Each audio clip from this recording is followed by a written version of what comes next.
A Bíblia é um verdadeiro tesouro de histórias de superação que transcendem o tempo e continuam a inspirar gerações.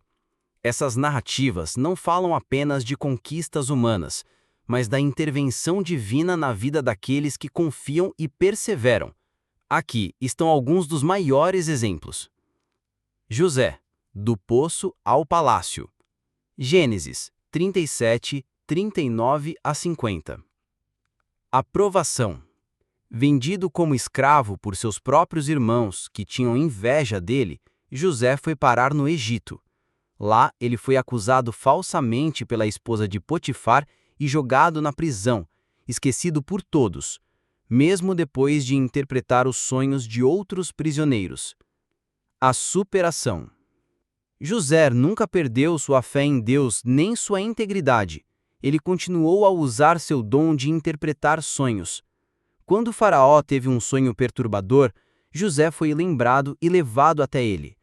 Ele não apenas interpretou o sonho, prevendo 7 anos de fartura e 7 de fome, mas também apresentou um plano para salvar o Egito. O resultado. José foi elevado à posição de governador do Egito, o segundo homem mais poderoso do reino.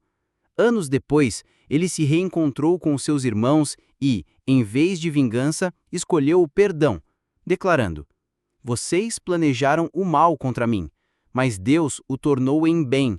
Gênesis 50, 20. Sua história é o testemunho poderoso de como Deus pode transformar a traição mais dolorosa em um propósito redentor. Jó. A fé inabalável na perda total. Livro de Jó. Aprovação. Jó era um homem rico, temente a Deus e abençoado em tudo. Em um teste permitido por Deus, ele perdeu tudo de uma só vez: seus filhos, sua riqueza, sua saúde e o apoio de sua esposa, que lhe disse para amaldiçoar Deus e morrer. Para piorar, seus amigos o acusavam de ter pecado secretamente para merecer tanto sofrimento. A superação. Apesar de toda a agonia, das dúvidas e dos lamentos, Jó nunca renunciou à sua fé. Ele questionou Deus, clamou por respostas, mas no fundo, sua confiança permaneceu. Ele proferiu uma das declarações de fé mais profundas da Bíblia: "Embora ele me mate, ainda assim esperarei nele." Jó 13:15. Depois que Deus respondeu a Jó, não com explicações, mas revelando sua majestade e soberania, Jó humildemente se submeteu. "Meus ouvidos já tinham ouvido a teu respeito, mas agora os meus olhos te viram." Jó 42:5. Então, Deus restaurou a fortuna de Jó, dando-lhe o dobro de tudo que ele tinha antes e uma nova família. Sua história é um farol de esperança para quem sofre sem entender o porquê. Davi, de perseguido a rei. 1 Samuel 16, 2 Samuel 5. Aprovação. Davi foi ungido rei ainda jovem, mas o seu caminho até o trono foi longo e perigoso. O rei Saul, consumido por ciúmes e paranoia, passou anos perseguindo Davi para matá-lo. Davi teve que fugir, viver como refugiado em cavernas e desertos, e até fingir loucura para escapar de reis inimigos. Ele foi traído, caluniado e viveu sob constante ameaça de morte. A superação. A força de Davi não estava apenas em sua coragem de guerreiro, mas em sua constante dependência de Deus.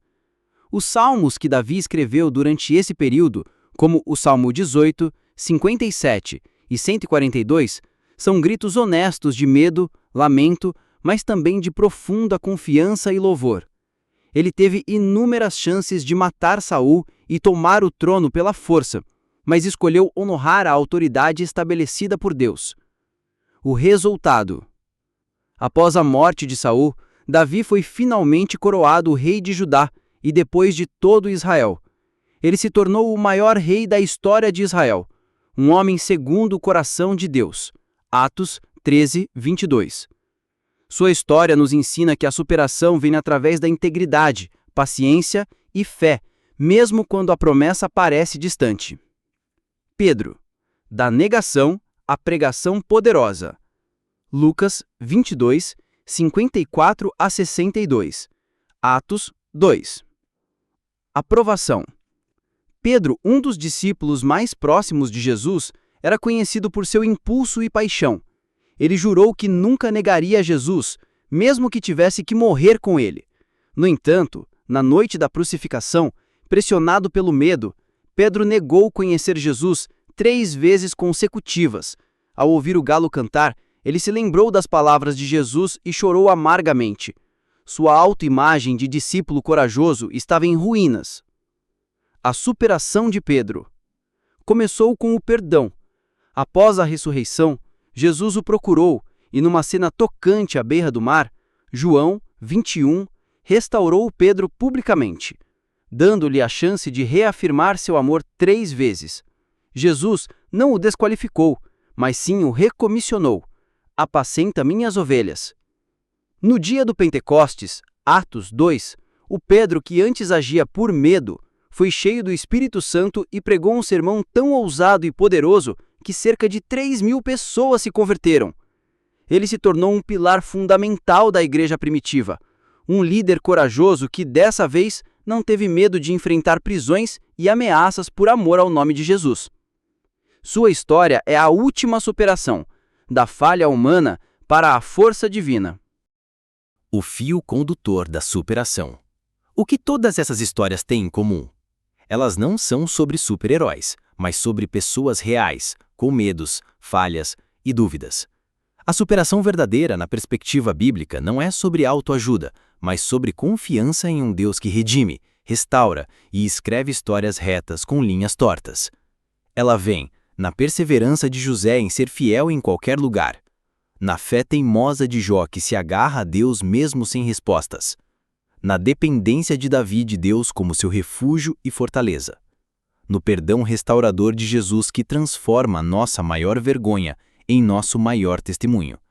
As histórias de José, Jó, Davi e Pedro não são meros registros antigos, são espelhos que refletem a jornada humana em sua forma mais crua e, ao mesmo tempo, mais esperançosa. Elas não nos mostram super-heróis mitológicos, mas pessoas de carne e osso, cujas dores, fracassos e medos ecoam os nossos. E é precisamente nessa humanidade compartilhada que reside o poder transformador dessas narrativas.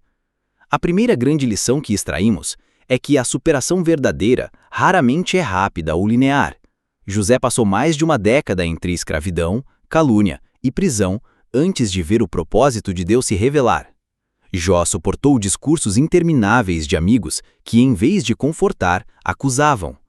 Davi viveu anos como fugitivo, mesmo sabendo que tinha sido ungido para o trono.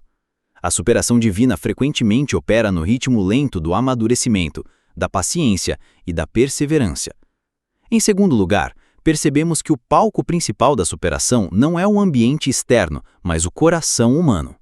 A chave não estava nas circunstâncias que mudaram, mas na fé que permaneceu. Jó não foi restaurado porque descobriu o porquê do seu sofrimento, mas porque, no meio da escuridão, ele escolheu confiar na natureza de Deus, mesmo não entendendo seus caminhos. A grande virada em cada história acontece no interior do personagem. É uma vitória da alma antes de ser uma vitória da situação. A terceira e mais crucial revelação é que a superação é um processo de cooperação entre a resiliência humana e a graça divina. Pedro chorou amargamente seu fracasso, mas foi a iniciativa restauradora de Jesus que o reconduziu ao propósito. Davi escreveu salmos de angústia, mas foi a presença de Deus em sua vida que o tornou capaz de perdoar Saul e esperar pelo tempo certo.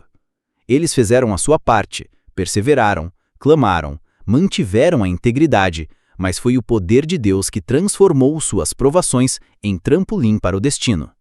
Por fim, essas histórias nos apontam para o fato de que Deus especializa-se em escrever finais redentores. O que era entendido para o mal, como os irmãos de José intentaram, Deus transformou em bem. O que era motivo de vergonha, como a negação de Pedro, Deus transformou em fundamento para um ministério corajoso.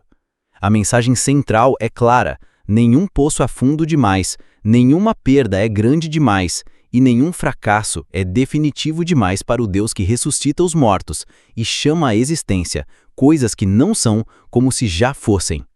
Portanto, que a vida de José, Jó, Davi e Pedro não nos inspirem apenas pela conquista final, mas pelo processo de cada um. Que eles nos encorajem a ser fiéis no oculto como José na prisão. Clamar honestamente, mas confiar inabalavelmente, como Jó. Buscar refúgio em Deus, não na vingança, como Davi. Aceitar o perdão e seguir em frente, como Pedro.